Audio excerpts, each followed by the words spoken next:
Bonjour à tous, bienvenue dans Décoloniser, le podcast consacré à l'actualité antiraciste. Mon nom est Malika Salin et je vous retrouve chaque semaine pour aborder une question en lien avec le racisme. Décoloniser est un espace où parler de lutte, de résistance et où essayer de comprendre comment fonctionne le racisme pour mieux le combattre.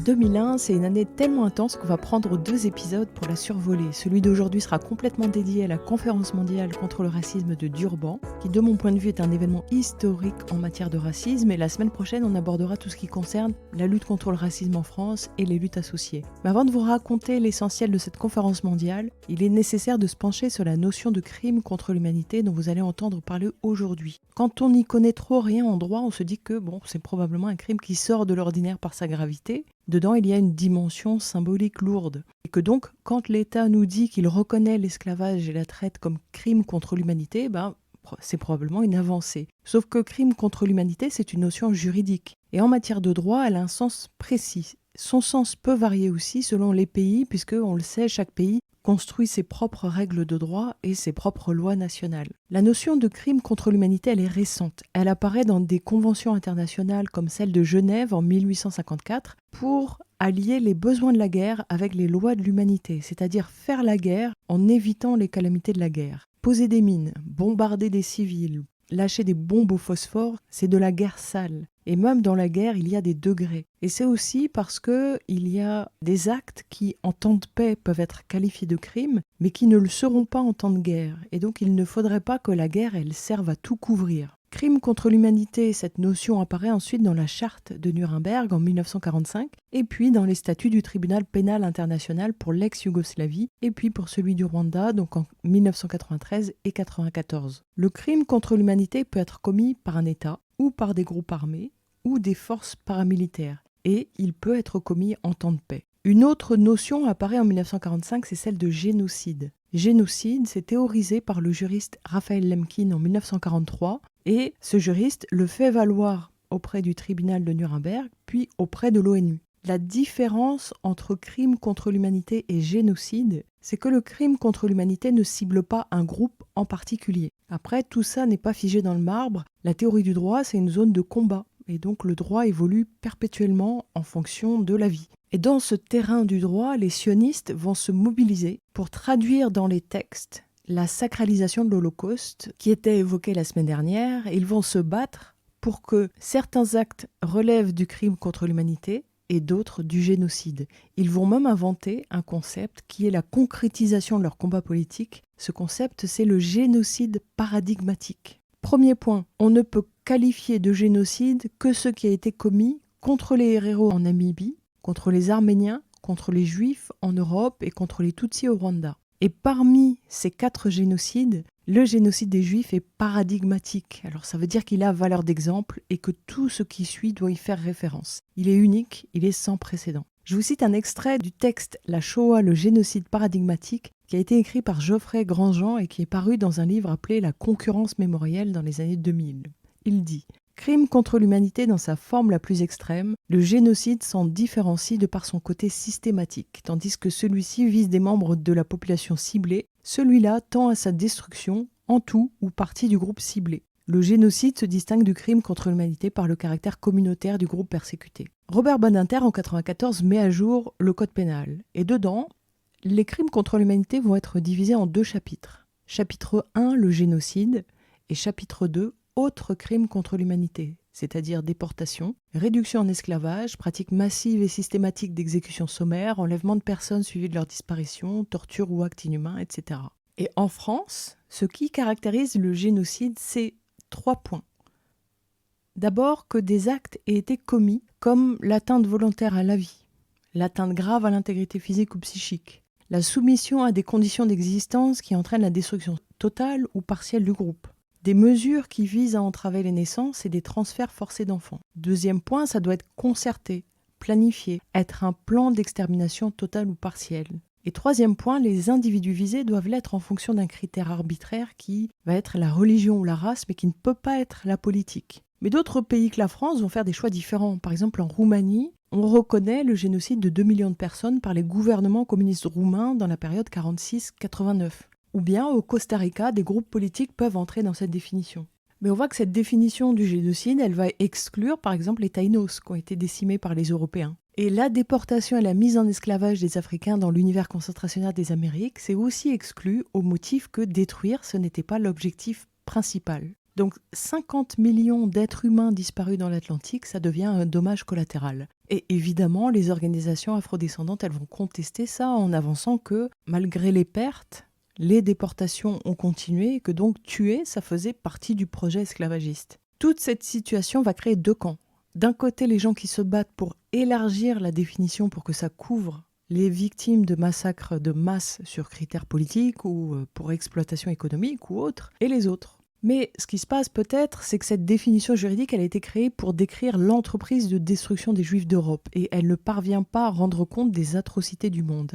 Et c'est aussi la loi qui crée une hiérarchisation et qui donc met en concurrence des groupes qui cherchent simplement à obtenir justice pour les crimes qui ont été commis contre eux. Et donc il faut être vraiment de très mauvaise foi pour ensuite aller crier à la concurrence des mémoires quand les Africains ou les Afrodescendants demandent réparation. Une fois qu'on sait tout ça, eh bien, voir Madame Taubira avancer triomphante, l'air d'avoir fait l'histoire, ça fait un petit peu grincer. D'autant que dans les milieux militants afrodescendants au niveau mondial à cette période, c'est complètement incongru de parler de crimes contre l'humanité sans en même temps revendiquer des réparations et sans faire le lien avec la situation politique présente. Donc la France est une exception, mais pas dans le sens où elle voudrait. Elle n'est pas plus avancée, elle est plus en retard que les autres pays. Et ce point va apparaître très clairement à cette conférence de Durban. Donc on va essayer de reconstituer ce qui se passe à partir du 31 août 2001 à Durban, Afrique du Sud.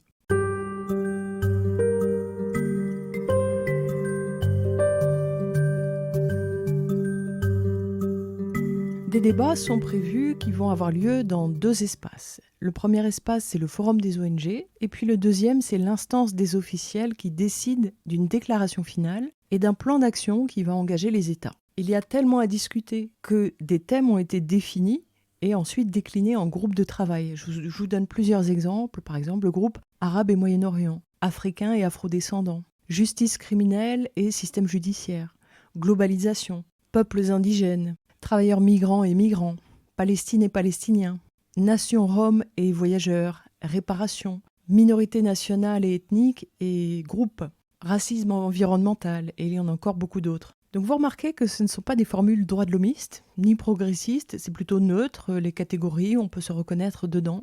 Et les ONG issues du monde entier se sont inscrites pour participer à décrire l'état du racisme dont leurs peuples font l'expérience, et puis aussi les propositions d'action qu'elles ont réfléchies. Il y a un comité de rédaction qui va reprendre toutes les propositions des ateliers et puis les reformuler pour que ça respecte les normes de l'ONU qui sont très particulières. Mais tout l'intérêt avec ce forum, c'est qu'une ONG, elle ne va pas forcément rendre compte de la situation dans un pays comme le feraient les officiels. Ainsi, imaginons la société civile française qui viendrait dénoncer la double peine, elle pourrait aussi se trouver soutenue par les officiels d'un autre pays. Et donc ça met les pays dans une situation très critique. Et notamment les pays qui portent un discours et qui agissent tout à fait autrement, et on pense évidemment aux nations blanches, Israël compris. L'intérêt, c'est aussi la présence à part égale des États. Et pour les pays de l'OTAN, qui ont l'habitude de considérer que leur petit groupe sélect représente les intérêts internationaux, la communauté internationale, c'est une configuration qui est assez insupportable, parce qu'ils se trouvent à égalité avec des nations qu'ils infériorisent constamment. Or là, la voix de la France, elle a autant de poids que celle de Cuba ou du Zimbabwe. Et l'adage dit « quand on ne peut pas contrôler une personne, on va contrôler ce qui se dit d'elle », c'est exactement la stratégie qu'ils vont employer. Ils vont préparer un récit sur cette conférence pour la discréditer, et ils vont réaliser ce plan avec l'aide d'ONG sionistes qui vont défendre les intérêts des nations blanches dans le forum des ONG. Donc, techniquement, ils vont infiltrer le forum des ONG puisque ces ONG servent les intérêts de ces États. On peut donc les appeler des ONG paragouvernementales. Le 29 août 2001, le drapeau des Nations Unies et celui de l'Afrique du Sud sont hissés en ouverture de la cérémonie. Un arbre à bois jaune est planté en souvenir de toutes les victimes du racisme. Une minute de silence est faite. Le lendemain, Mary Robinson, le haut-commissaire aux droits de l'homme, prononce un discours et félicite les participants. Le 31 août, Kofi Annan ouvre le travail et accueille les participants avec Mary Robinson. Le président Mbeki souligne que la lutte contre le racisme devrait s'attaquer à l'héritage de l'esclavage. L'après-midi, une table ronde réunit les chefs d'État qui ont accepté de participer à cette conférence. Ce sont ceux qui y accordent de la valeur, alors que d'autres vont envoyer des sous-fifres pour montrer tout le mépris qu'ils ont de ce processus et du racisme en général. Donc ceux qui ont pris le temps de venir participer, ce sont les présidents de l'Algérie, de la Bosnie-Herzégovine, du Cap-Vert, de la République du Congo, de Cuba, de la République démocratique du Congo, de la Lettonie, du Mozambique, du Nigeria, du Rwanda, du Sénégal, du Togo, de l'Ouganda, de la Zambie et de l'autorité palestinienne. À cette table ronde, ils abordent les capacités de racisme, les causes, les formes, les manifestations contemporaines du racisme et puis ce qui, selon eux, sont les leçons à tirer, les actions à mener. Fidel Castro déclare que les dirigeants réunis pour la conférence savent que les travaux à venir vont être difficiles. Et il dit, bien que cela puisse être vrai, toutes les délégations devraient s'efforcer d'être aussi franches, sincères et véridiques que possible pour atteindre les objectifs de la conférence. Nous devons nous rendre compte que si nous ne réussissons pas, ce qui se trouve avant ne peut être pire que ce que nous avons laissé derrière nous. Pour progresser dans nos travaux, nous devons reconnaître l'impact profond du colonialisme, de la conquête et de l'esclavage non seulement sur le peuple africain, mais sur tout le continent et le monde. En effet, avant même le Sénégal et l'Ouganda, les pays du nord de l'Afrique et de l'Égypte étaient installés. Il est bien connu que Napoléon a dit que pendant 4 millénaires, l'humanité avait été regardée du haut des pyramides. En outre, dans un autre hémisphère, il y avait une vaste civilisation qui avait prospéré pendant des milliers d'années. Ces personnes et d'autres personnes à travers le monde ont été découvertes, conquises, puis civilisées. C'est également le cas des populations autochtones de Nouvelle-Zélande et des îles du Pacifique ainsi que des Amérindiens. Il ne fait aucun doute qu'une telle exploitation, victimisation et discrimination ont laissé des traces. Abdoulaye Wade pour le Sénégal dit que le racisme intellectuel a été utilisé pour déformer l'histoire de la lutte africaine contre l'esclavage et contre le colonialisme. Denis Sassou Nguesso pour la République du Congo proclame que le moment est venu de prendre des décisions majeures pour corriger ce qui s'est passé dans l'histoire, pour rendre possible aussi de parler de vraie justice, de véritable mondialisation, de véritable développement pour le monde entier. Il dit que la conférence devrait statuer clairement que la traite des Noirs et l'esclavage sont des crimes contre l'humanité, et puis il appelle la communauté internationale à prendre une position de solidarité avec les peuples africains. Yasser Arafat cite le Coran. Il dit « Nous vous avons créés à partir d'un homme et d'une femme. Nous avons fait de vous des tribus et des peuples pour se rencontrer, pour vous connaître les uns et les autres, et le plus pieux pour Dieu et le plus digne de Dieu. Nous espérons que la conférence sera un tournant historique majeur dans le monde pour nous débarrasser de toutes les formes de racisme. La Palestine est tourmentée par la discrimination raciale, l'occupation, l'agression et les colonies. J'espère que cette conférence dira ce qui est juste face à la tragédie sanglante qui est une conspiration raciste et colonialiste d'agression, d'expulsion forcée, d'usurpation de terres et d'atteinte aux lieux saints chrétiens et islamiques. Cette conspiration a contrecarré tous les instruments internationaux. Le gouvernement israélien a usurpé nos droits, nos terres et nos ressources naturelles et s'est pris en charge des lieux saints chrétiens et musulmans. Ils ont volé notre eau, ils ont fait des réfugiés de beaucoup de notre peuple et empêché leur retour. Dans le même temps, notre peuple a toujours condamné toutes les pratiques raciales qui ont frappé les Juifs dans l'histoire contemporaine. Notre peuple fait face à la campagne militaire la plus intense d'un gouvernement qui insiste sur une solution militaire. Cette brutalité et cette arrogance sont déplacées par une mentalité suprémaciste qui pratique la discrimination raciale, qui adopte le nettoyage ethnique et le transfert et qui protège les attaques quotidiennes menées par les colons contre notre peuple. Notre peuple torturé, confronté aux traitements sévères, regarde la conférence pour nous tenir à nos soins. Les actes continus de discrimination raciale appellent à un soutien fort de notre peuple dans sa lutte légitime pour un État indépendant, avec Al-Quds comme capitale et le droit au retour pour nos réfugiés. Nous attendons toujours avec impatience le retour sur la voie de la paix et la réalisation de ces objectifs légitimes par une paix juste, globale et durable pour tous les habitants de la région. En référence de cet épisode, vous trouverez le lien vers les déclarations complètes. Ce sont vraiment des déclarations qui gagnent à être connues. Il y a peu de chefs d'État, mais 170 États sont présents et certains souhaitent le rétablissement de la résolution 3379 de l'ONU votée en 1975 qui stipulait que le sionisme est un racisme. Le 1er septembre, les 10 000 participants au Forum des ONG assistent à la plénière qui s'ouvre sur un discours de Nelson Mandela. Puis ils reçoivent un message des chefs d'État présents avant de se mettre au travail. Et lors de ces allocutions, les messages d'Arafat et de Castro font un triomphe. Quand ils ont raconté cette scène, les sionistes ont dépeint des scènes de quasi-pogrom. Alors je vous laisse écouter une source directe, un court extrait qui montre que c'est faux.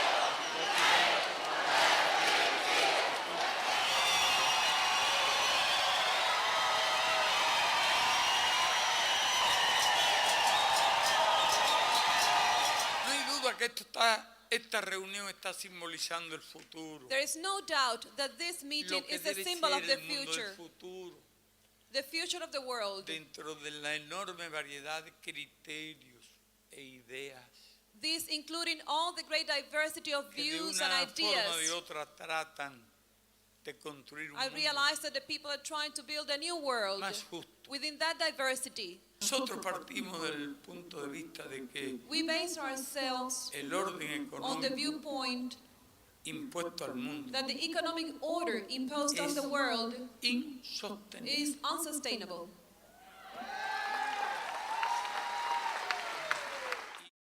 Il faut se représenter ce que c'est d'avoir ces personnes venues du monde entier pour évoquer le racisme qu'ils subissent et qui viennent ici chercher des alliances, chercher des soutiens. Il y a des Tibétains, des Mauritaniens, des Noirs-Américains, des Afro-Colombiens, des Dalits, des Tziganes de Roumanie, de Hongrie, etc.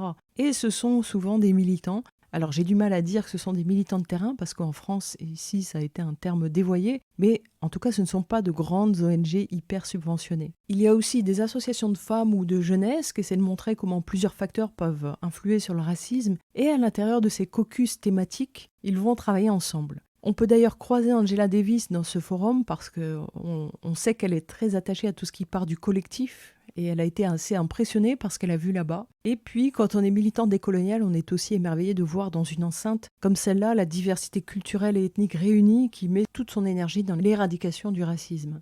Autre événement intéressant, des militants sud-africains ont convergé vers Durban. Ils venaient dénoncer que les redistributions de terres n'aient pas eu lieu après la fin de l'apartheid. Et ils incarnent complètement le discours qui va être porté par les ONG. Discours qui dit que les inégalités actuelles ont leurs racines dans le racisme, le colonialisme et l'esclavage passé. Ces militants sud-africains profitent de toute cette effervescence à Durban, mais ils n'attaquent pas la conférence en elle-même. Toutes ces ONG ont déjà travaillé en amont.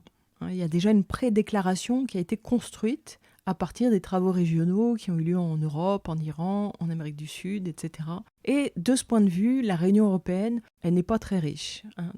Elle est très anti-racisme moral parce qu'elle a été complètement contrôlée par les institutions. Et dans ce forum, pendant cette semaine de travail, tous ces représentants d'ONG vont devoir s'accorder sur une déclaration commune. Une fois qu'ils se seront mis d'accord, cette déclaration sera transmise aux officiels qui vont aussi débattre avant d'arriver à un accord sur un document définitif. Et évidemment, ce sont tous les points de friction qui vont prendre le plus de place dans les débats. Parmi les participants au Forum des ONG, un groupe va laisser une marque importante, ce sont les 400. C'est la plus grosse ONG représentée, 400 militants politiques afro-américains, militants de base, éducateurs, étudiants qui, sans aucun soutien gouvernemental, se sont rendus en Afrique du Sud pour demander des réparations pour les crimes commis contre les peuples africains par le biais de la traite transatlantique des esclaves, de l'esclavage et du colonialisme. 400 comme 400 ans. Ce sont de véritables militants, ils sont organisés et ils ont porté cette question pendant 12 années. C'est leur travail qui a créé les conditions internationales pour que la loi Taubira émerge. Mais ils sont très différents de Christiane Taubira parce qu'ils politisent cette question et la reconnaissance de l'esclavage et de la colonisation comme crime contre l'humanité, pour eux, elle est indissociable. De l'exigence de réparation et de la reconnaissance des conséquences actuelles de ces crimes. Ils arrivent à Durban préparés. Et parmi eux, par exemple, on peut croiser un représentant du centre Patrice Lumumba. Ils viennent ici parce que dans leur pays, les institutions peuvent les museler. Et là, ils tirent profit de l'organisation qui est favorable au mouvement qu'on appelle Grassroots. On écoute un extrait. The Durban 400 is a Pan-African coalition of brothers and sisters from the diaspora who came to Durban to make a statement, and a very simple one, that there was a crime committed against African people, that crime was rooted in economics, and that crime must be compensated. The Durban 400 represent the expression of our people all around the world that we must bring to closure the question of what happened to us. We must bring the truth to fore, that it was a crime, that it's not so much we're looking for an apology, we're looking for a rectification of the crime.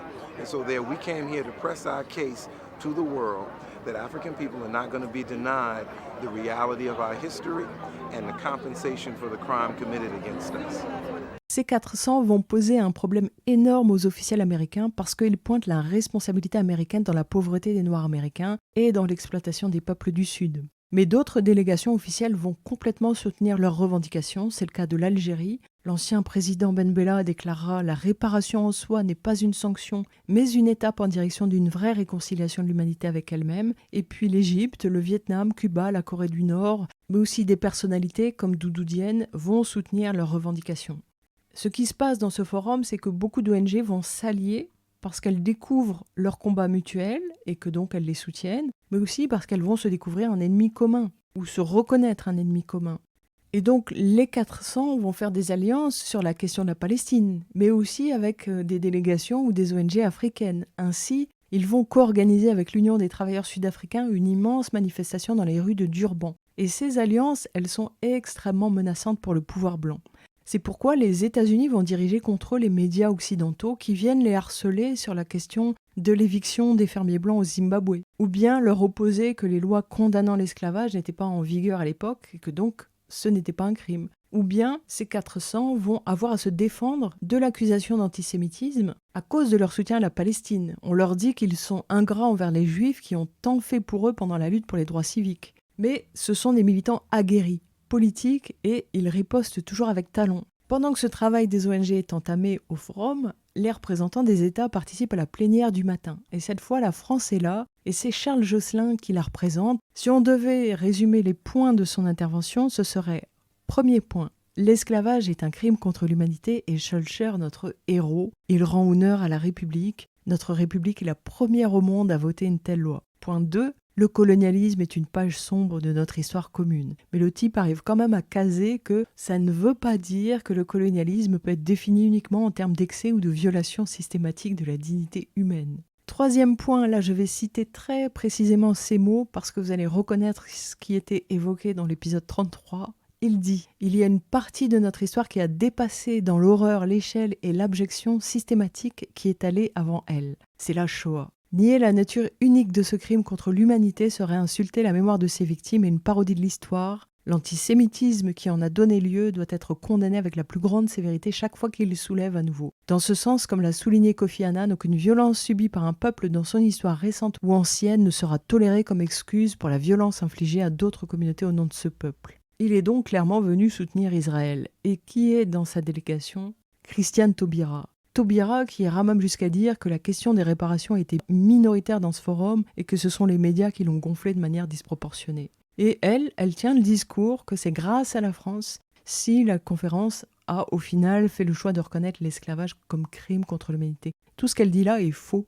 Quatrième point, les discriminations, c'est notre combat dans une France multiculturelle où on a beaucoup de Français qui sont eux-mêmes les descendants d'esclaves, en particulier dans les départements et les territoires d'outre-mer. La diversité de notre population est une source de richesse pour la nation, mais je suis bien conscient que les comportements racistes persistent, condamnés par notre loi et punis par nos tribunaux. Cette conférence est aussi l'occasion de jeter un regard froid et dur sur notre société, donc qui se prévaut de la diversité de la France quand on sait peu de cas qu'il en fait en interne. Les sujets chauds de cette conférence sont la mise en parallèle de l'islamophobie et de l'antisémitisme comme des racismes basés sur la religion, la question israélo-palestinienne et les deux questions qui y sont liées. Le sionisme est-il un racisme et l'antisémitisme est-il un racisme aujourd'hui ? La reconnaissance des crimes d'esclavage et du colonialisme et le lien avec les inégalités et le racisme actuel. Et enfin, les réparations pour ces crimes. Parmi les ONG françaises, on va trouver Caritas, Sud PTT, Amnesty, le MRAP, la FIDH, mais aussi Wassila Tamzali, l'islamophobe, ou Raphaël Haddad qui ensuite deviendra président de l'UEJF. On trouve surtout un pôle que je qualifierais de para-gouvernemental, dans lequel il y a Pro-Choix, la coordination française pour le lobby européen des femmes, le MAP, ICAR, UEJF, l'ICRA et SOS Racisme. Tous vont porter la position française officielle. Alors ça fait un petit peu plus d'1 an que ce podcast existe. Je vous ai parlé des luttes contre le racisme ici, ces gens n'en ont jamais fait partie. Donc on voit que pour la France, les ONG ont été triées sur le volet. Mais peut-être aussi que ça reflète que les antiracistes de France étaient peut-être pas suffisamment organisés. Mais je pense que ça va au-delà. Et surtout, ce qu'il faut retenir, c'est qu'il y a une séquence politique qui débute à ce moment-là. C'est celle d'un antiracisme officiel qui va complètement évincer les antiracistes réels avec la complicité des institutions. Donc la tactique des nations blanches, dont la France, elle est très simple. Ils vont raconter que cet événement est un événement anti-occidentaux et antisémite, puisque, on l'a vu la semaine dernière, l'antisémitisme est l'arme par excellence des sionistes.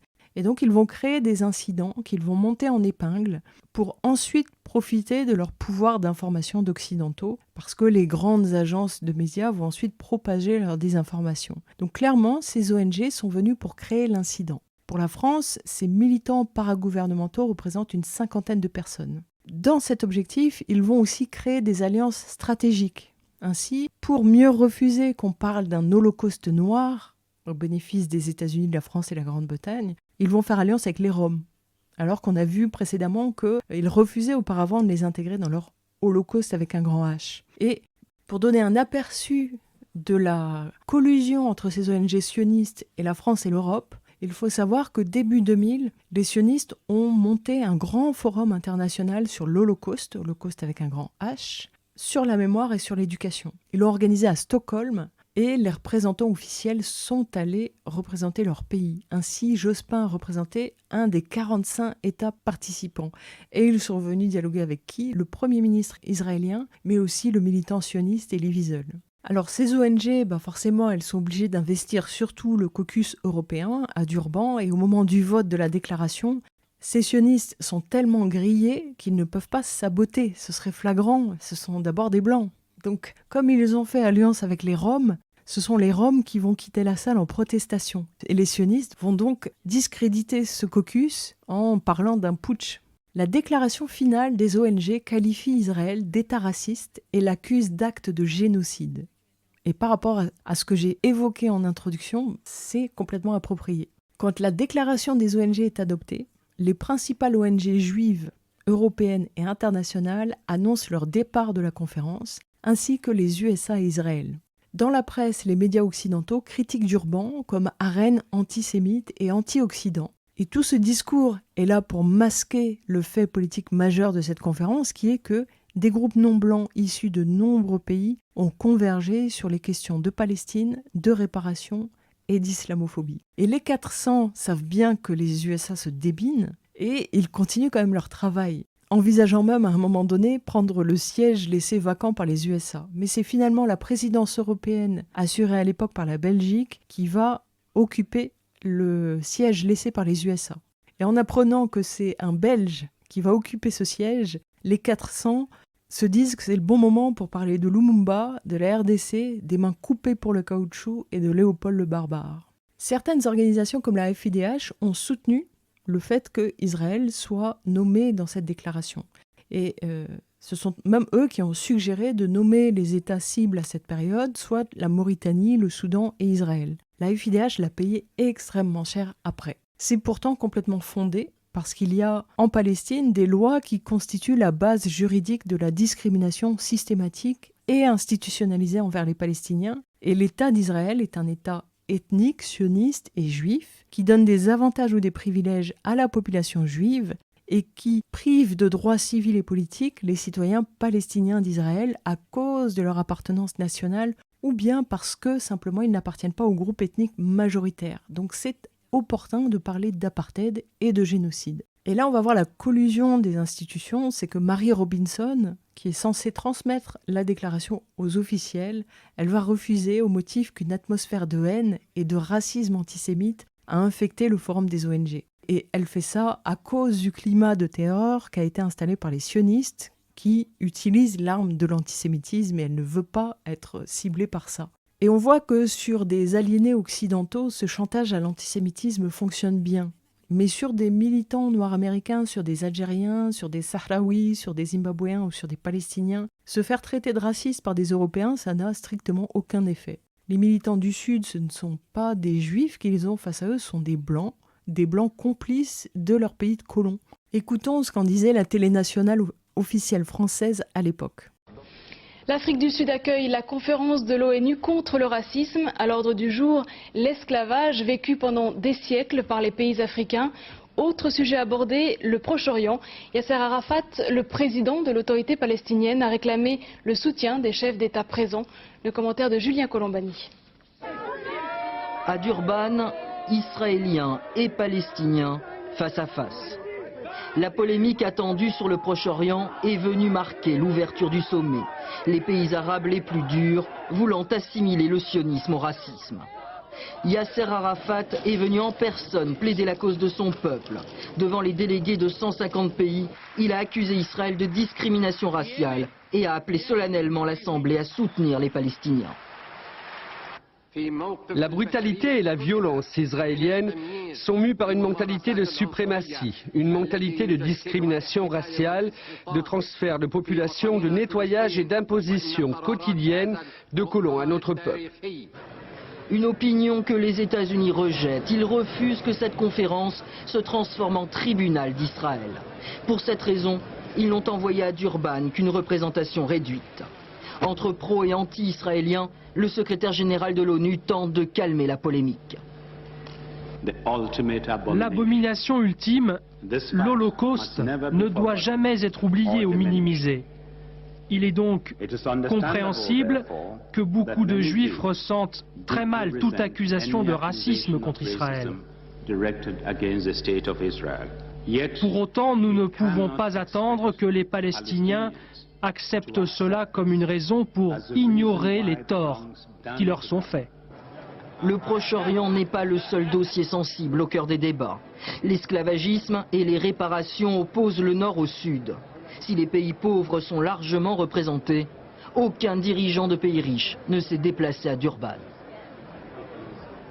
Donc officiellement, pour les pays occidentaux, pour les États, pour les ONG paragouvernementales et pour les médias, Durban a été un forum haineux d'attaques contre Israël et contre l'Occident au forum des ONG. Il parle de violences physiques contre des délégués juifs, il parle de la diffusion d'une propagande antisémite grossière, d'attaques systématiques contre Israël, mais ils oublient que la politique de salon, c'est quelque chose qui est en vigueur ici, mais c'est pas du tout universel. Celui qui va prendre son drapeau de colonialiste et aller l'arborer dans les rues du Pakistan ou de l'Algérie, il ne va pas le garder longtemps, son drapeau. Et ceux qui sont allés avec le drapeau israélien dans cette enceinte des ONG le savaient fort bien. Puisque quand ils racontent que c'est allé quasiment jusqu'au pogrom, quand ils racontent que dans le forum des gens vendaient Mein Kampf, le protocole des sages de Sion, que dans des stades en délire on lançait des appels au meurtre contre des juifs, qu'il y a eu une exposition antisémite, ils oublient de dire qu'ils sont des militants par exemple de l'UEJF qui sont allés à Durban pour faire le coup classique des sionistes, c'est-à-dire qu'ils sont allés déployer le drapeau israélien dans une enceinte antiraciste. Et étonnamment, ça s'est mal passé, leur donnant ensuite de quoi alimenter leur désinformation.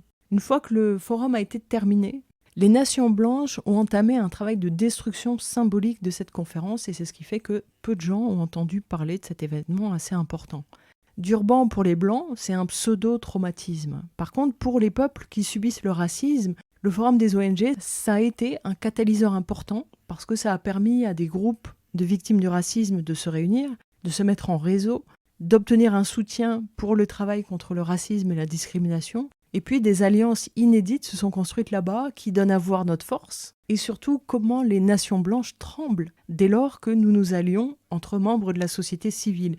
Et ce n'est pas du tout du romantisme de dire ça parce que la France a tellement pris au sérieux cette menace que 2001 est le début d'années de mobilisation du pays pour criminaliser l'antiracisme réel et pour y substituer les organisations paragouvernementales. Et ça continue aujourd'hui, hein. Il suffit d'observer ce qui se passe avec la loi séparatisme ou bien avec la dissolution de Baraka City et de CCIF. Donc quand on regarde cette conférence aussi, on prend conscience du niveau d'aliénation en France, où aujourd'hui encore les propos tenus par Ouria Boutedja récemment font scandale, alors qu'elle ne fait que refléter la position du monde non blanc sur cette question. Et à l'époque, le MRAP s'était trouvé coincé, parce qu'il avait condamné Israël sans détour en écrivant « Nous condamnons sans ambiguïté la politique d'occupation menée par Israël et les graves violations des droits de l'homme qui sont perpétrées par les autorités israéliennes ». Sauf que quand ils ont fait ça, ils se sont fait diaboliser, traînés dans la boue par les sionistes, et donc ils ont produit aussi une condamnation de l'antisémitisme de Durban.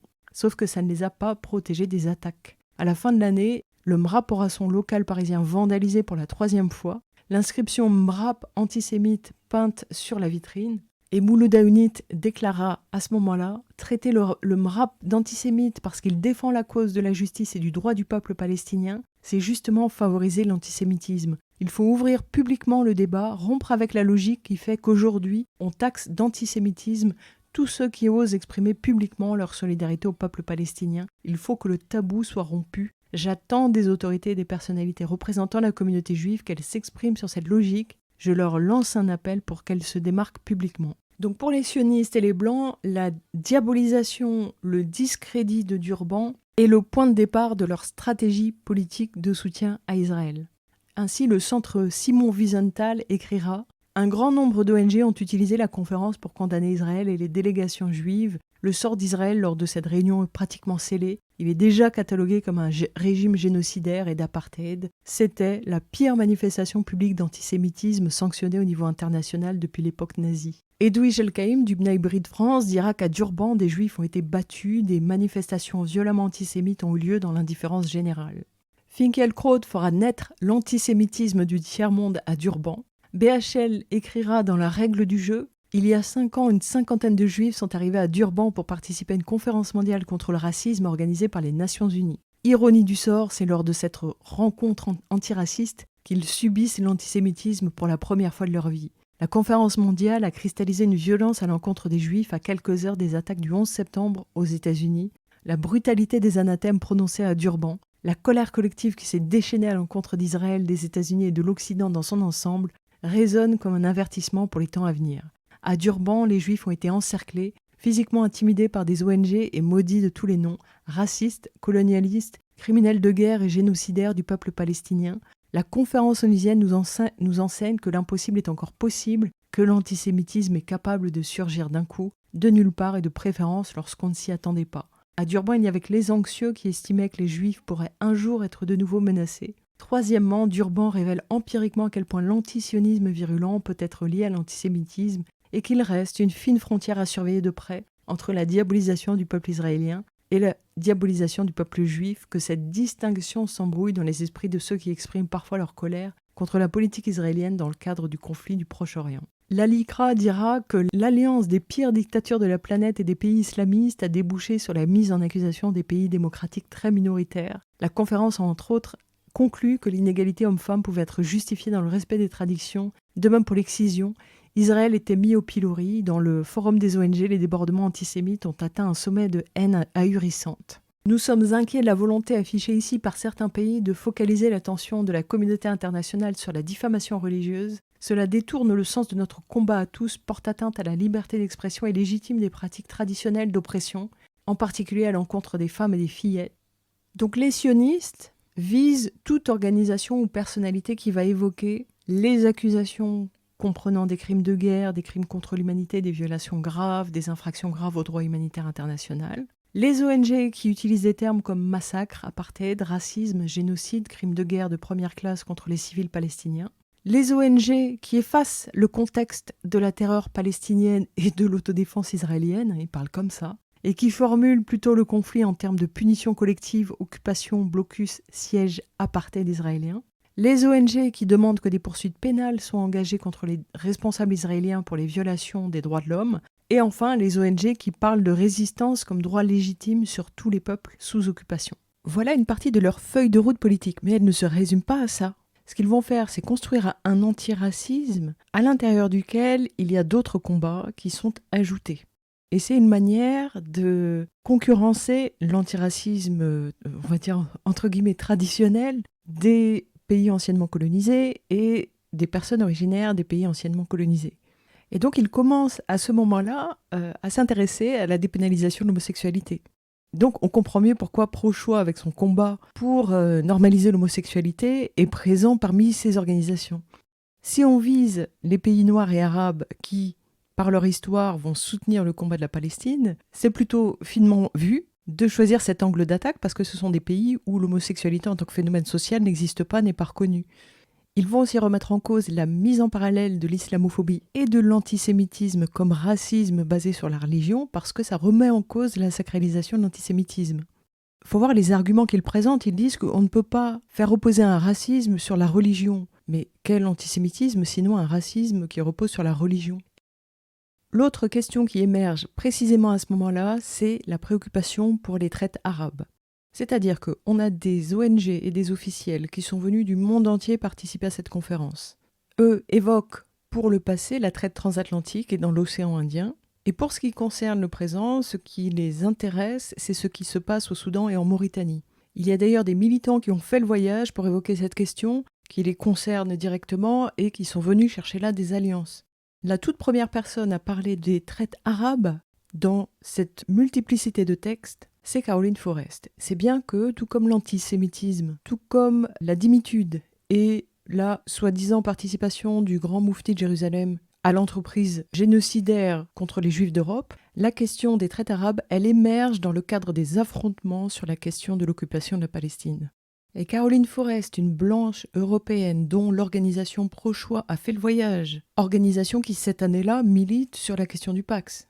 Donc on ne voit pas vraiment le rapport. Elle écrira « Je garde en mémoire la prise en otage du Forum des ONG par des groupes tiers-mondistes, pro-islamistes et antisémites, les tracts regrettant Hitler, l'exposition de caricatures antisémites. » Oui, parce que là, elle n'aimait pas les caricatures. Près de 10 ans après la fin de l'apartheid, nous étions venus parler du racisme et nous n'avons entendu parler que d'Israël. Puis elle ajoute, ultra-minoritaires, les pays simplement soucieux de lutter contre le racisme ont dû céder à la surenchère et à la politisation voulue par certains pays. Le texte insiste sur la traite transatlantique dans l'espoir d'obtenir des réparations financières au risque d'esquiver la responsabilité de certains négriers noirs ou arabes. Il parle d'islamophobie au risque de confondre la lutte contre le racisme avec une lutte contre le blasphème, sans dire un mot des minorités religieuses opprimées dans les pays musulmans au nom de la charia. Israël est le seul pays cité, comme si la mort de civils palestiniens relevait du racisme et non de crimes de guerre liés à un conflit territorial. Il ne dit rien des chasses aux homosexuels au Sénégal ni de leur pendaison en Iran. L'histoire retiendra la longue liste de ces pays qui refusent de faire cesser l'homophobie ou le sexisme au nom du respect des cultures consacrées par la plateforme de Durban. La plupart des ajouts proposés par le mouvement des non-alignés, l'Union africaine et le groupe des pays musulmans visent à aggraver ce texte.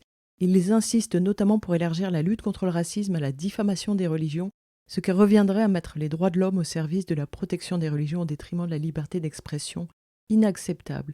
Puis Caroline Forrest conclut, il ne s'agit pas de déserter la lutte contre le racisme, mais de résister à son instrumentalisation, et c'est précisément ce qu'elle fait depuis. Évidemment, tous ces gens n'ont pas commencé d'attaquer les soutiens à la Palestine à ce moment-là, ça a toujours été constant en France, Ainsi ils avaient traîné en justice plusieurs journalistes, dont Daniel Mermet, qui avait publié un reportage réalisé dans la bande de Gaza en juin 2001. Et l'UEJF, Avocats sans frontières de Golnadel et la LICRA, à l'époque, avaient porté plainte pour haine raciale. Parce que haine raciale pour antisémitisme, c'était le motif qui avait le plus de chances d'aboutir judiciairement. Donc c'est à partir de ce combat judiciaire qu'ils ont dessiné les contours de leur lutte politique, que l'on peut nommer antiracisme officiel. Précisément parce qu'il se construit en collusion avec les institutions. Et dans cet antiracisme officiel, la LICRA est à l'avant-poste. C'est elle qui a investi tribunaux, instances officielles nationales et internationales, terrain politique et terrain médiatique, pour être le leader, l'avant-poste de cet antiracisme institutionnel. Une partie de cet antiracisme officiel utilise le lobbying, et le lobbying est quelque chose qui se fait assez discrètement dans les couloirs des institutions. Et en fait, c'est la conférence mondiale de Durban qui les a mis à jour. Parce que, à cause de sa configuration particulière et de son souhait de privilégier la société civile en lui donnant la parole dans le forum des ONG, eh bien, les pays n'avaient plus la société civile sous contrôle. Et donc, cet antiracisme officiel a été obligé de sortir du bois, de s'exposer, quand habituellement il se contente d'intégrer les instances officielles et d'empêcher la participation de la société civile. Et Yann Lone, représentant du mouvement international étudiant pour les Nations Unies, déclara plus tard « Nous n'avons jamais vu une telle tentative de discrédit d'une conférence mondiale, de dénaturer les faits et de rendre l'application de ces résultats plus difficile. Les documents issus de Durban sont les moins connus de toutes les conférences mondiales, et ce à cause de cette campagne de calomnie. Au final, les nations blanches ont obtenu que leur position sur les réparations soit acceptée. La majorité des pays ont refusé de présenter des excuses pour les crimes passés.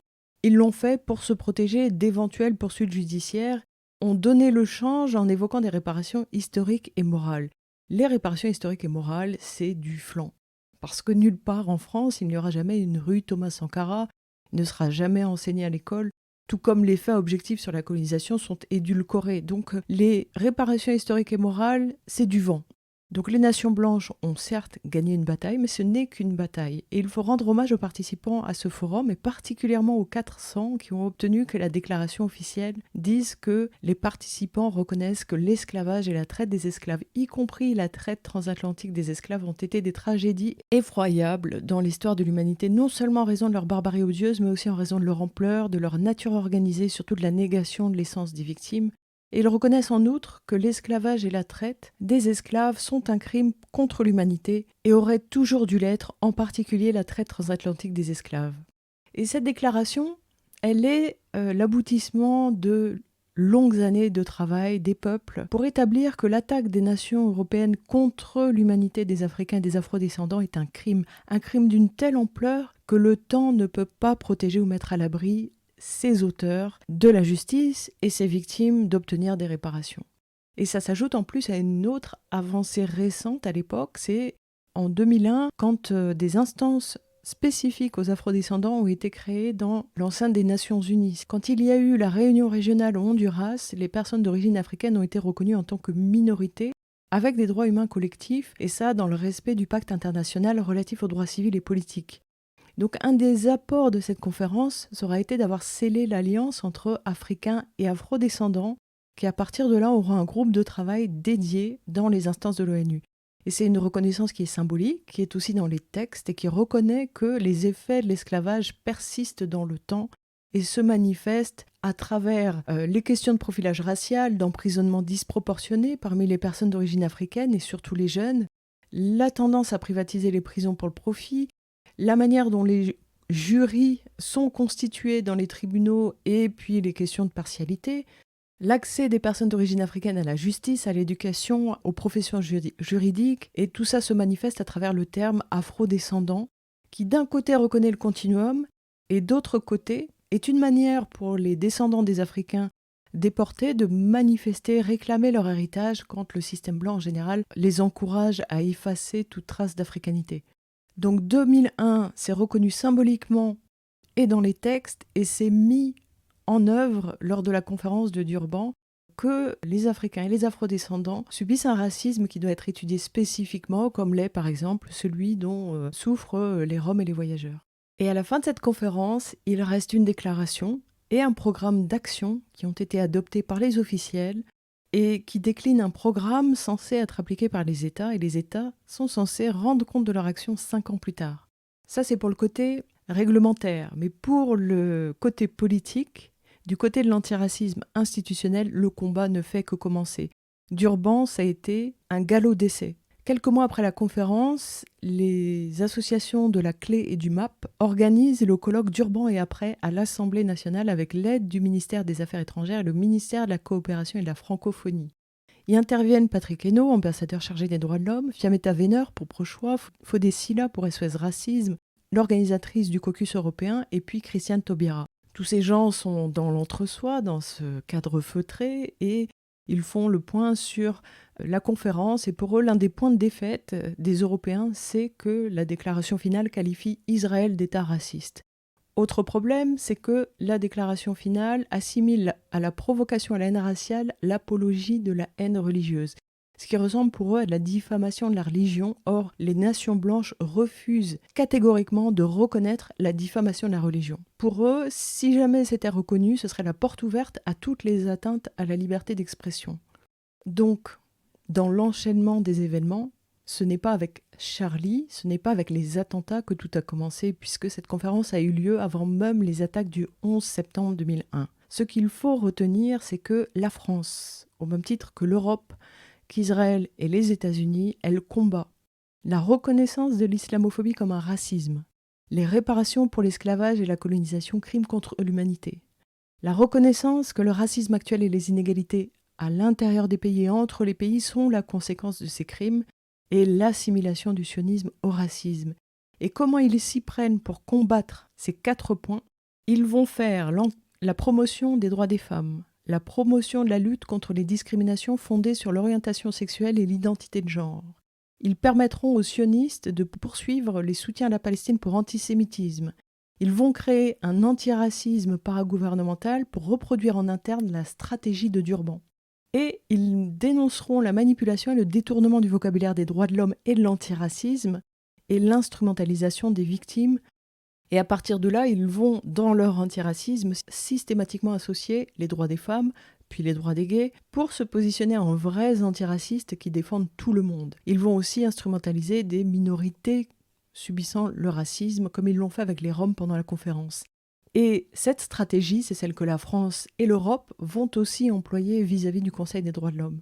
Donc soyons bien conscients que ce combat politique de l'antiracisme institutionnel, il n'est pas né en réaction aux actes terroristes de Daesh ou de Ben Laden ou autres. Au contraire, c'est une stratégie qui est commune de défense des intérêts blancs et sionistes. Et dans cette stratégie, les attentats, y compris contre les Juifs, et c'est là où c'est d'un cynisme extraordinaire, ces attentats auront valeur d'opportunité politique. Et ça, on le verra particulièrement à partir de 2012, où je pourrais vous raconter comme témoin direct, puisque Toulouse, la ville où j'ai milité, a été dans la période post-Mera un point stratégique d'enracinement de cet antiracisme institutionnel.